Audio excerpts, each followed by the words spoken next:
Good evening, everyone. It's nice to have you all here. Today's session will be with two of our RBPM Cohort 1 inaugural cohort alums, Sveksha Gupta and Chirag Baria. This session will be in a Q&A format. They will start, we will have a couple of questions for both the speakers of ours, and you can simultaneously keep shooting the questions, whichever come to your mind. However, the questions will all be taken up at the end of the session. So for the first 40 minutes, we will keep for uh, discussion on what Seksha and Chirag has to talk about. And the last 20 minutes, we can maybe address the questions come our way from all our participants. Is it okay?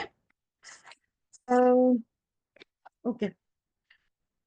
So let me begin with introducing Chirag and Sveksha, who are our esteemed panelists today. Sveksha is a passionate change maker dedicated to driving positive change in rural communities. With over 5 years of experience, she currently leads organizational development at Manavlok and spearheads a skill-based education program impacting 350 plus students. Sveksha has also contributed to national policy development on glacial lake outburst floods at the National Disaster Management Authority, a graduate of the Indian Institute of Remote Sensing and GIS, ISRO, and a gold medalist from BHU. Sveksha leverages her academic excellence and diverse experience to transform the image of rural communities. Passionate about leadership and management, she believes collaboration is key to achieving widespread impact and creating sustainable solutions for social change. That's about Sveksha. Now let's move on to Chirag. Chirag, with over 5 years of experience spanning across development sector and political consulting, has developed a passion for creating positive social change through grassroots work, policy analysis, politics, and public policy. Chirag has worked with Pradhan for more than 3 years, where he was involved in livelihood interventions with self-help groups focusing on FPO promotion and work with multiple government and non-government institutes. He then pursued his interest in political consultancy when he worked on the Vidhan Sabha elections of his home state Rajasthan in 2023. Since then, he has been acting as a project lead working on digital health in the state of UP. Thank you, Chirag and Sveksha, for making some time for us and coming ahead to do this session for so many other enthusiastic people who are keen to take up the program or who want to know more about what RBPM is all about. Uh, Thank you, Anu. Thank you, Anu, and thank you, ISDM team. okay, so let's begin with our question answer series. So the first question I have for both of you is, how has RBPM program helped young professionals like yourself to handle your day-to-day responsibilities?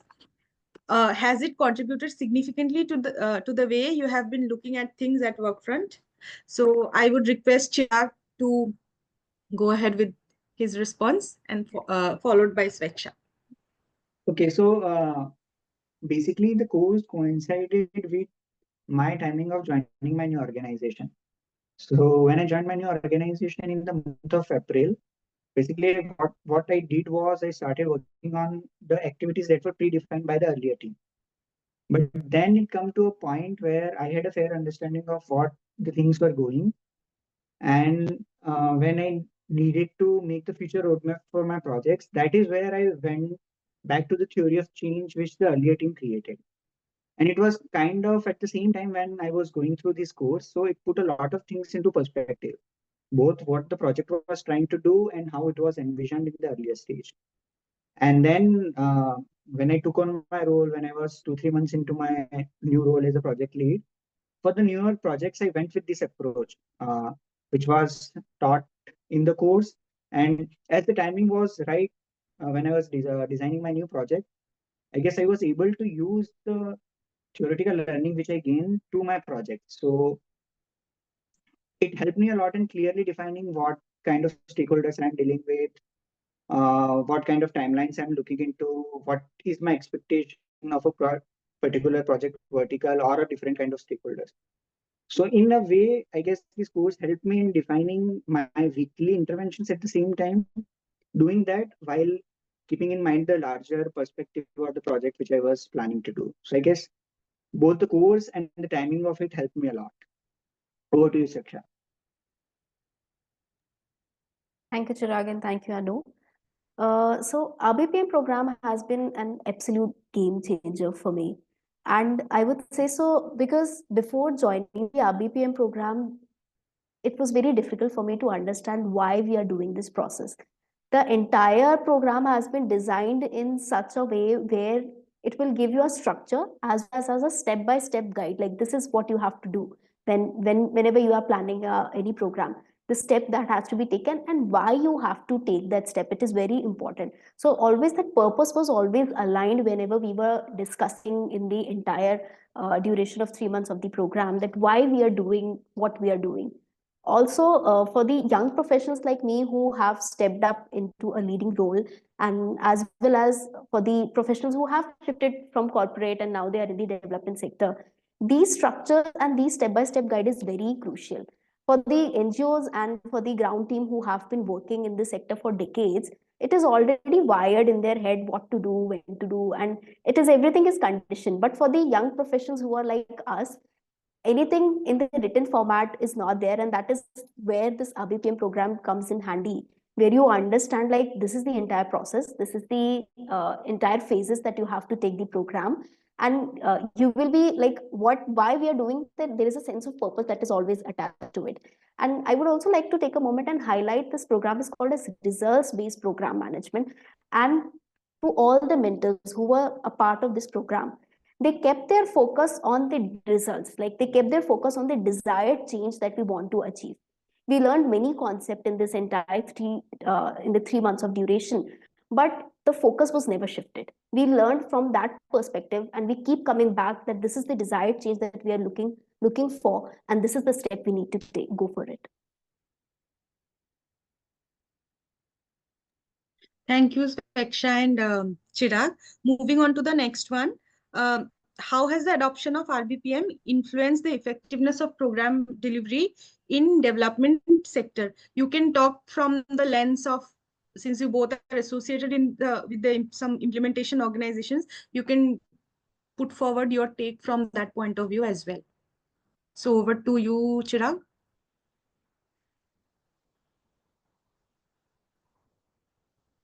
Chirag, you are on mute. Sorry. So basically, if I talk about my role here at Lucknow when I'm working on digital health, I guess in the last 8 months, it has helped me in clearly establishing the correlation when we talk about outputs and outcomes of different projects which we have planned.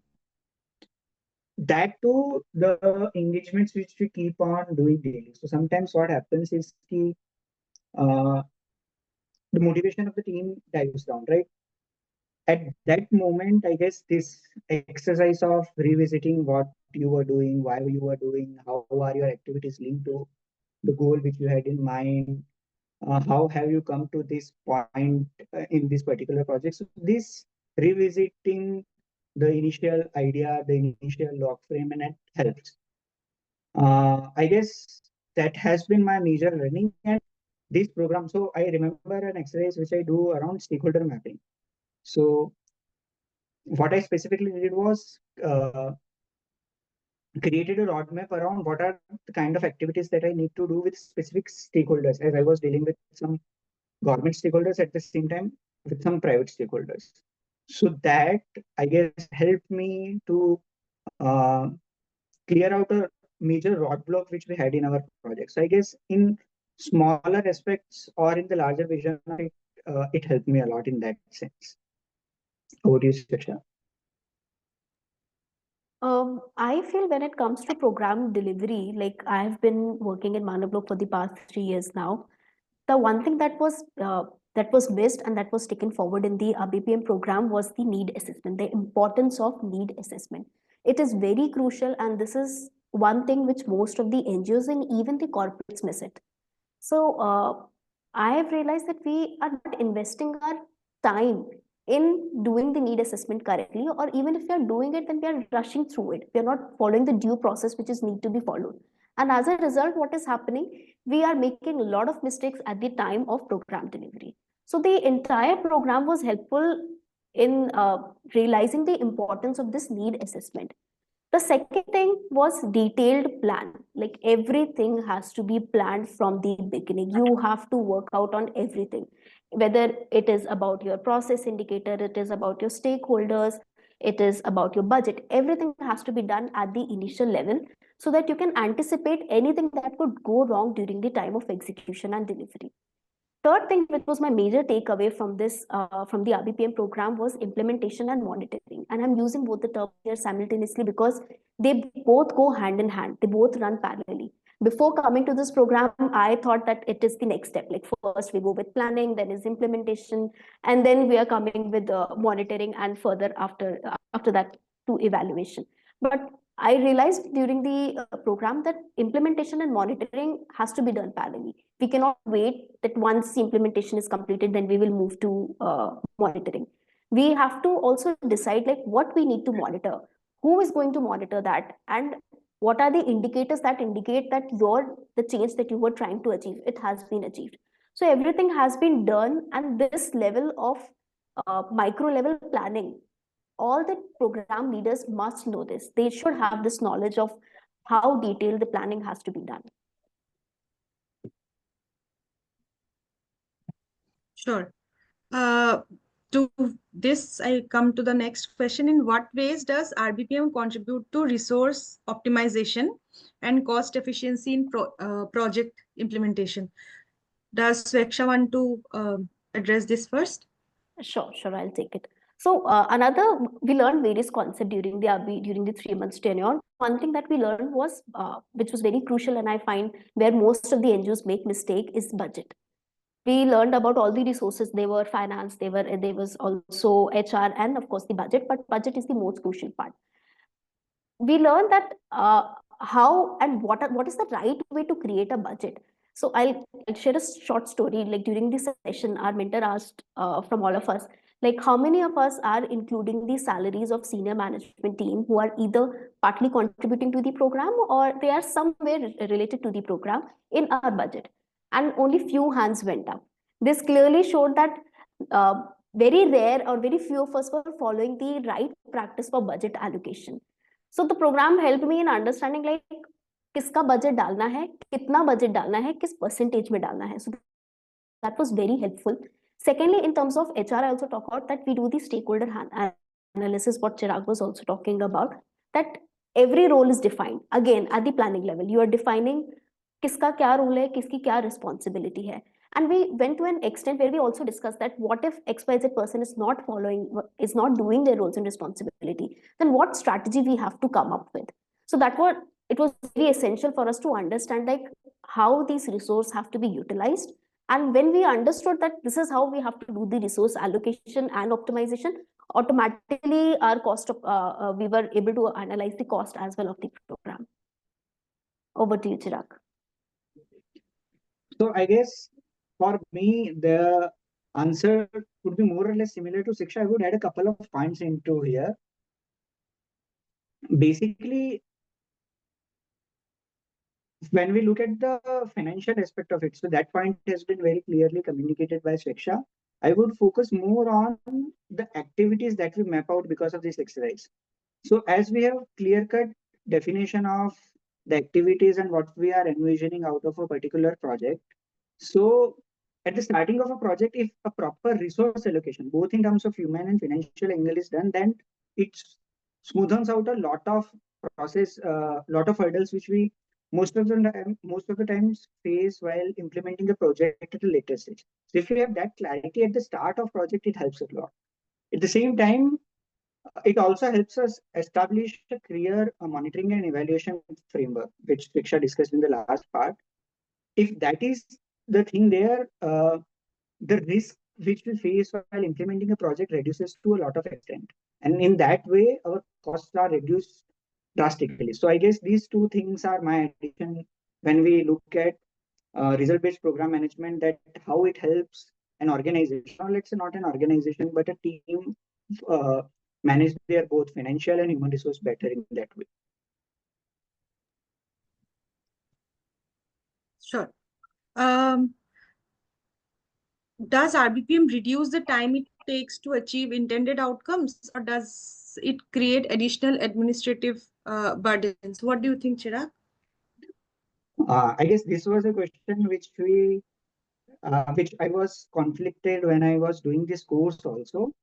So my I'm looking it from two angles. Basically, first is more of a project where we are working on, let's say, a research project or a self-contained process, self-contained project, which an organization is dealing internally.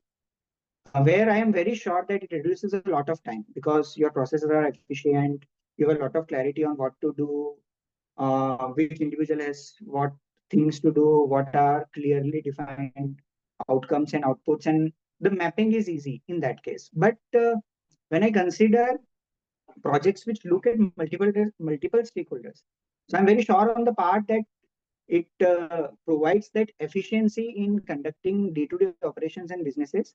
But on the time part, as don't see it reducing the administrative burden when we are working with government stakeholders.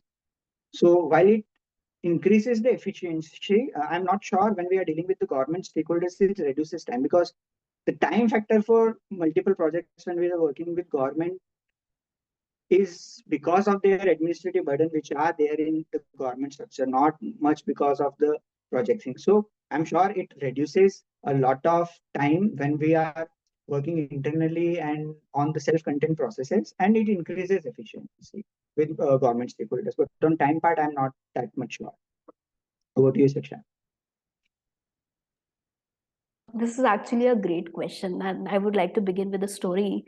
So when I joined joined the organization, and I was asked, like, you have to prepare a proposal. So only three, four outlines were in my head. Okay, I have to write about my project. What is my statement, project statement? How I'm going to do this? What is my methodology? What intervention are we going to follow? What will be the outcome? What is going to be the output? And finally, the budget, and it was over.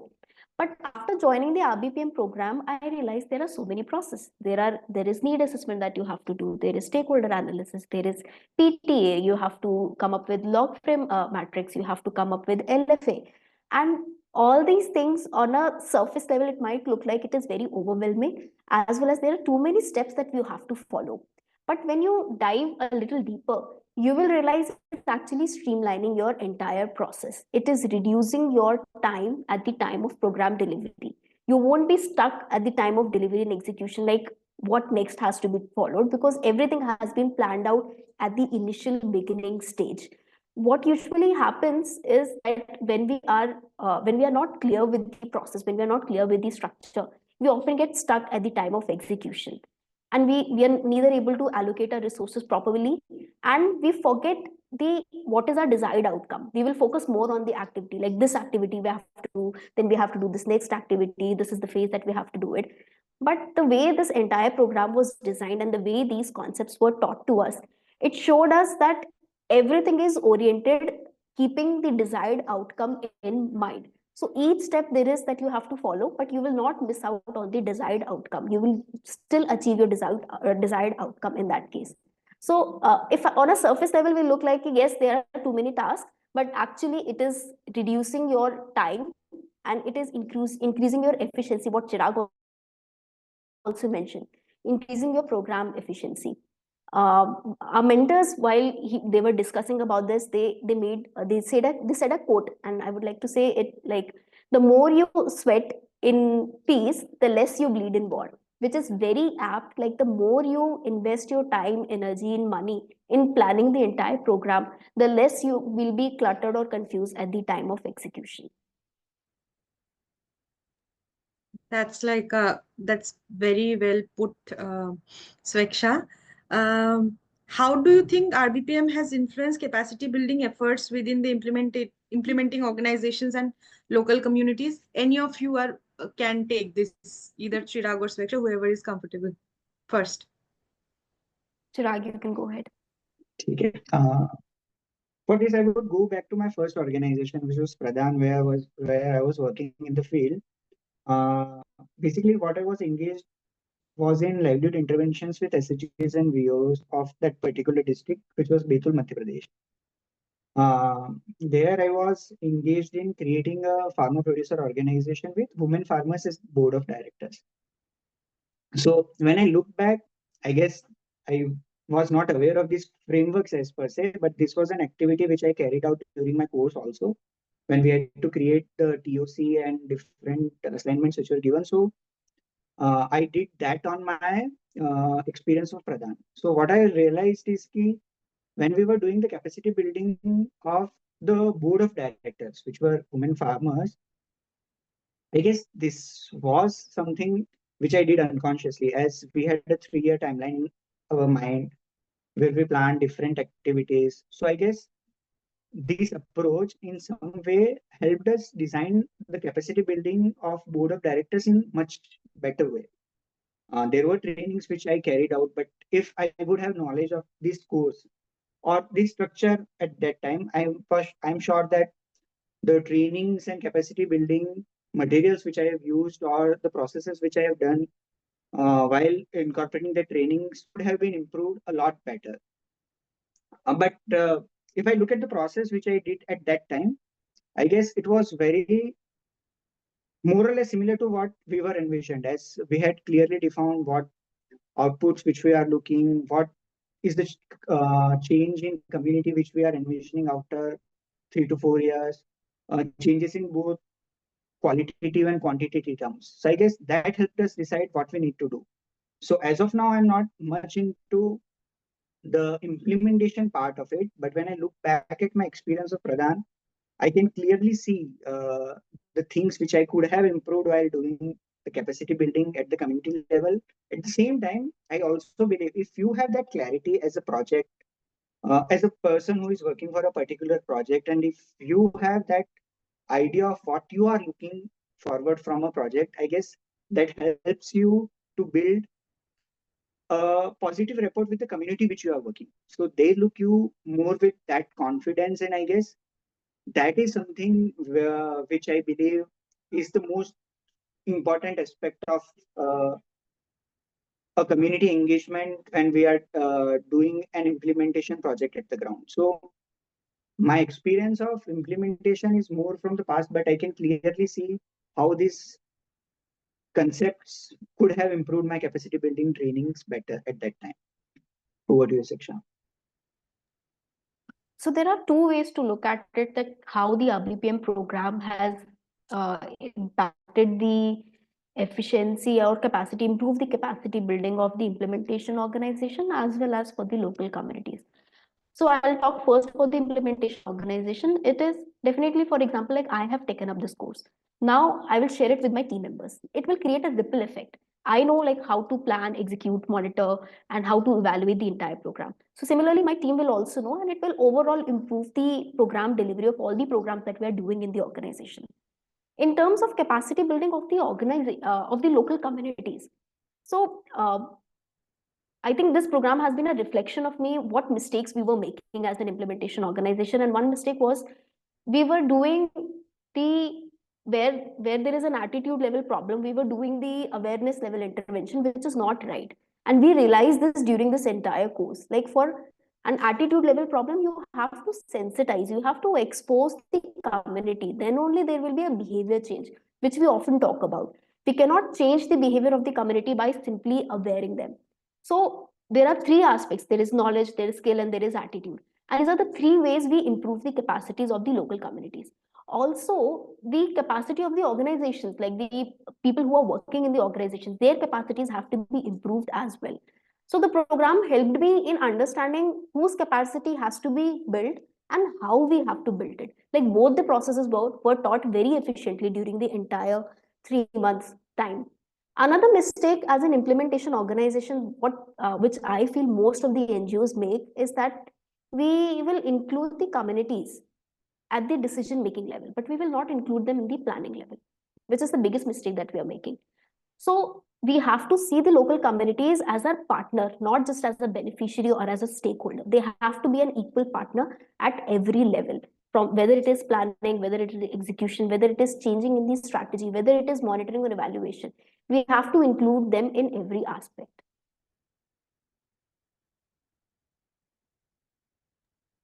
Sure. How does RBPM contribute to the long-term sustainability of development interventions? Sveksha may go ahead with this. Yeah. So one of the major takeaway from the program was exit strategy. We talk about sustainability a lot. Even the corporate ask us, what is the sustainability of your program? And I also believe that the NGOs, they also do not want the communities to be overly dependent on them. So sustainability is a very crucial aspect. And the key takeaway from the RBPM program was building this sustainability or building this exit plan at the beginning level. Again, you have to plan this at the beginning. Who will be taking after this program, or who will be you will be exiting, when you will take an exit? Is there going to be any other partner, or are you handling it over to the government, or the program is going to entirely end? Even we have to plan it to a level where we have to also define what resources have to be made and what structures are to be created to make sure this transition happens very smoothly. So this exit strategy has to be planned thoroughly at the beginning level, so that even if we move out of the program, the impact is still being created. Over to you, Chirag. See, in total agreement to what Shiksha said. So when we look at the full form, that is result-based program management, that result component itself is very important. And adding on to that point, key most of NGOs or most of implementing organization fails in creating that exit strategy at the start of the project. This was also my experience when I was working on the project, that exit strategy comes very naturally if you followed all the process of creation of a program. Because when you look at results, result is not a direct output of what you are doing, but it's a long-term change in which you are envisioning. So in that aspect, the exit strategy comes very clearly if you have defined your project in a proper manner of first clearly planning it out, having proper allocation of resources, then having a good monitoring and evaluation structures, incorporating all the feedbacks. So I guess if that process is followed, I'm sure the organizations which are working in this field would have an exit strategy. And if you have an exit strategy, then that sustainability aspect is taken care of. The problem lies when the organizations does not have a sustainable plan and they live somewhere in the mid journey of a project which doesn't profit. I would not say profit, but doesn't help the community. At the same time, is not a good mark on the part of organization. So following the whole array from planning to monitoring and evaluation and then feedback with an exit strategy, I guess, helps in creating sustainable projects, sustainable community, and sustainable organizations in long run. Sure. If I were to ask three major takeaways of you both from this results-based program management certificate program in terms of learning and insight, or maybe how it has shifted your practices as far as your work front is concerned, can you point out three of them, each of you? I would request Chirag to go ahead. So I guess I would start with the stakeholder mapping, which is coming to top of my mind, that there are different kinds of stakeholder and that what is the power hierarchy that they have in their project. Then there was a session, I guess, which was around the risk assessment. What kind of impact, what kind of risk you face in a project, and are you proactively planning for it? And the last part would be for me, which Riksha also mentioned in one of her answers, was around planning the human resources and keeping the cost of the different project let's say partners who are not directly related to your project but have some significant input into it. So I guess those three were the major learnings out of which I can think of at top of mind as of now. I feel the first that I've raised the emphasis of need assessment, that you need to do the needs assessment. And because I've seen the organization, after implementing the entire program, we often hear that community is not interested, they are not supporting. And why they are not supporting? Because they were not the one who decided that they need this program. We decided for them. So need assessment has to be done very thoroughly and very critically. And I think that is what the program has taught me. It was my major takeaway. Second was monitoring and evaluation. Even the difference between what is the difference between monitoring and what is the difference between evaluation, that I learned from this program. So that was another major critical takeaway for me. And even we also discussed in the program the step by step what has to be monitored. Like there was data compilation, there was data analysis, and who is going to compile and where are we going to do this monitoring activity. So everything was done, and this is again my major takeaway, that whenever I am designing any program, I am going to be critically monitor that program. Third is the LFM, which was the concept was entirely new to me. Logical framework matrix, I have heard this a lot of times, but we never did it. So this was the time where we actually saw that how each and every activity is contributing to the desired outcome. Maybe, for example, our desired outcome could be that we have to reduce poverty in XYZ region or in a very small geography. What activities are we going to take place? It has to go to that niche level. So that LFM has taught me a lot, like what planning level interventions we need to do and which activity has to be done and what impact it is going to create. So these three are very important for me and my major takeaways from the program. That's nice. So there's one more question that we seem is very pertinent.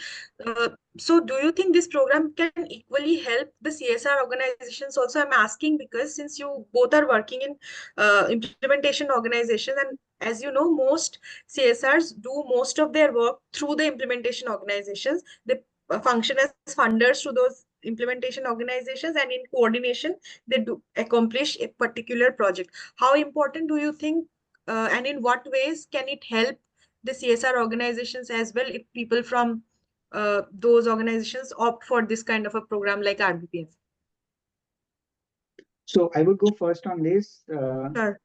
This is something which I discussed with my colleagues also. So during the time of COVID, a lot of CSR organizations directly jumped into providing support with multiple implementing organizations that were on the ground. And when I was implementing those things on the ground, my idea was, why are they doing this?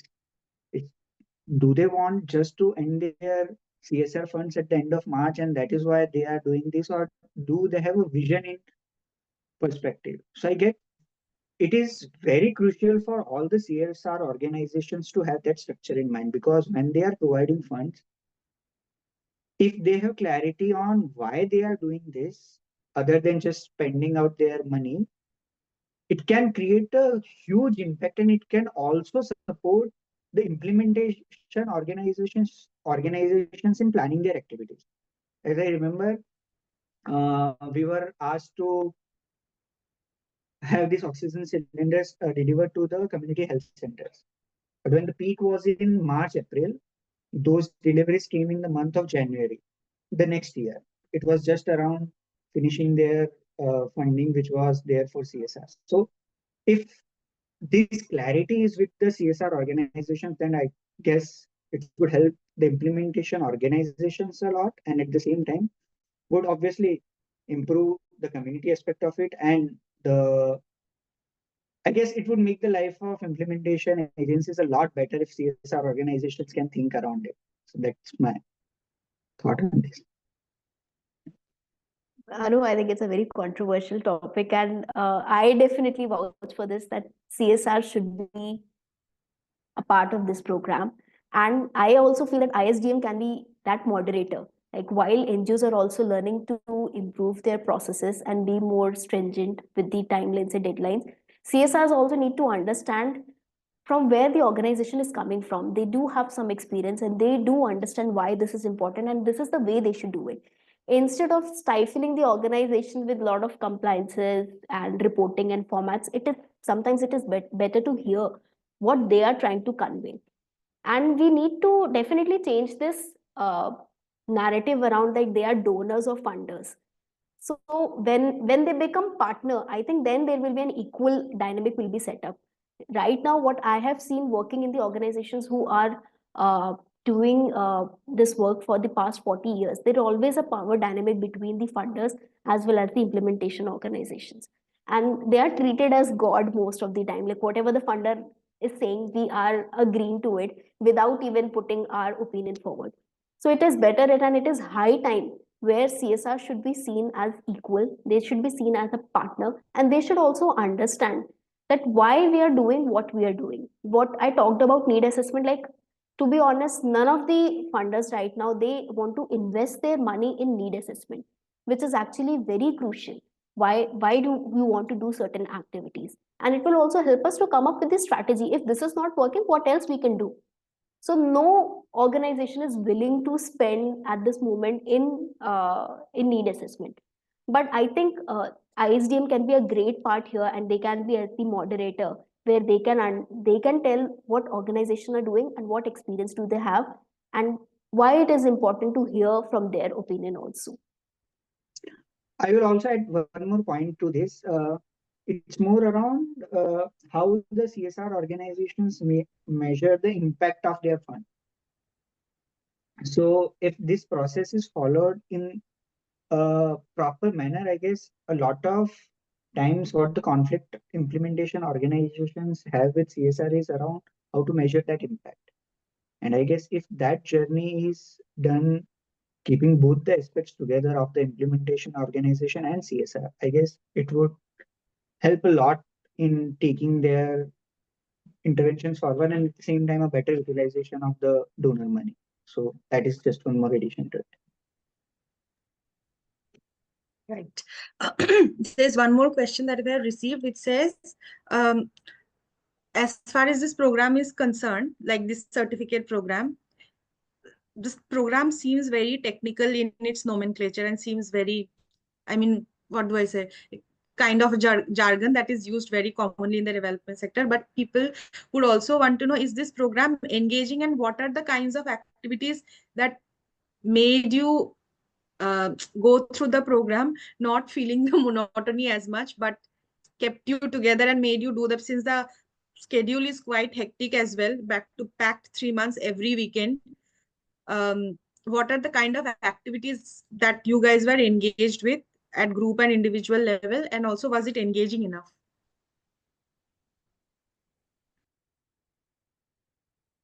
I can go ahead. Yes, yes.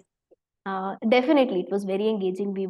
And most of the time, we were coming from a different background. There were people who are working in health, there are people who are working in education, and then the organizations like Manav Lok, which work in overall rural development.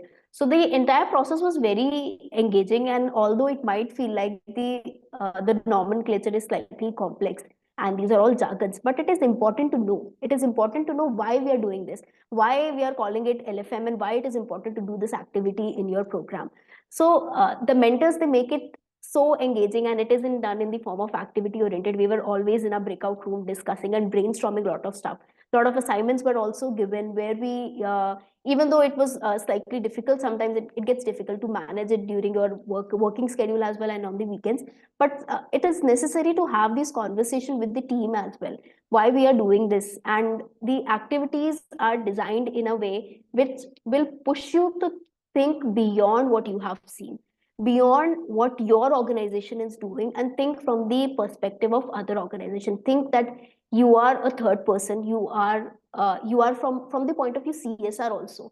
Think from their point of view. So I think the entire 3 months, while it looks like that it is going to be difficult, but I think in the end you will realize the importance, why this program is necessary, and how it is going to impact not just you but your entire team, and how it will efficiently improve your program efficiency. Chirag. So I guess most of the points have been covered by Shiksha. I would just add one personal experience of mine from the course. So most of the online courses which I have attended or have seen have just someone reading out of the slides. This was not the case here. While I agree that there are a lot of jargons in this course which one feels maybe a little overwhelmed by it, but I guess for someone who's working in this development sector, these concepts are necessary to understand. While I was initially working on grassroots level, these concepts were used, but to have that conceptual clarity around it helps when you are moving forward or when you are designing projects on your own. Coming back to the course which we had, it was as engaging as it could get on an online course. That is something which I can for sure assert to. See, in the breakout rooms, I got to know about a lot of organizations. Uh, the I would use the word instructors, but they were very much engaging and were calling out individuals to get their attention. At the same time, were pushing also to be more active. And the assignments, in a way, also helped me reflect a lot better. So I guess in that aspect, adding to the points of Striksha, it was a good mix for me.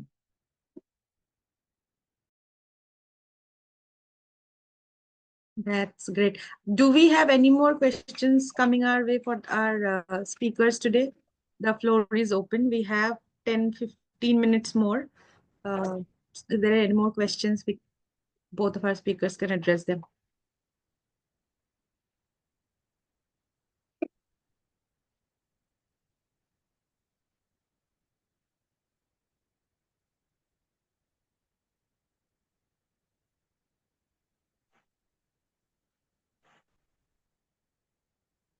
Okay, someone sent me something. Okay, are the examples, or maybe the way it was delivered to you, the program, the entire throughout the course of the journey? What were the kinds of case studies, or were there case studies at all, or where though everything was like in a very generic format in the way you were given the projects or assignments? Were there case studies involved, and how contextual were them as far as both of you are concerned in your respective work roles? Did it help? Did those projects done through case studies help you in any way, if I may rephrase my question, in your day-to-day responsibilities? Yes, definitely there were a lot of case studies, and of course, while the during the classes we used to take notes, but there were also an assignments, and there were also a lot of uh, theoretical data was also given to understand why this is happening. There was also the component of pre-read as well as the post-read. Like before coming to the session, you have to go through these readings, and then there is the post-read, and then of course there were sessions which was also organized specifically in during the weekdays where we can share our doubts. One thing which I really liked about this entire program, that we were also coming up with a real scenarios, like whatever the issues that we were facing in our organization. We used to discuss this in the during the classes, and it was open for everyone. Others were also coming up with the real life scenarios, like we might have learned this concept, but this is the scenario that we are actually facing it. So we used to discuss that as well. So it has helped us in understanding the different thematic area, the different organizations that they are working, and the organization where we work and what we are lacking in. So I think it has given me that lens as well. Chirag. Same. So when we were engaging in the course, so for the assignments part, as there were people from different organizations working in different verticals. So while in the sessions, a lot of people shared the challenges which they were facing, let's say in monitoring evaluation, or let's say while creating a project plan. So those were discussed. I guess it gave an idea of the cohort also, and at the same time, there were real life problems which we were discussing about. While when I was doing the assignment, it was more of what I have been doing in my project and then enhancing it better. So I guess it gave a glimpse of both the worlds when I was working on my problems as well. At the same time, it helped me in understanding what kind of cohort we have, what are the different verticals in which people are working, and at the same time, what kind of challenges they are facing. So the classroom sessions also dwelled on that problem. So uh, cases were there, but those were just for examples, but we worked on the real life challenges of the people who were part of that cohort. So that was more useful for me. Sure. Um, any more questions? Last maybe 5 minutes, and then we can just maybe come to a conclusion.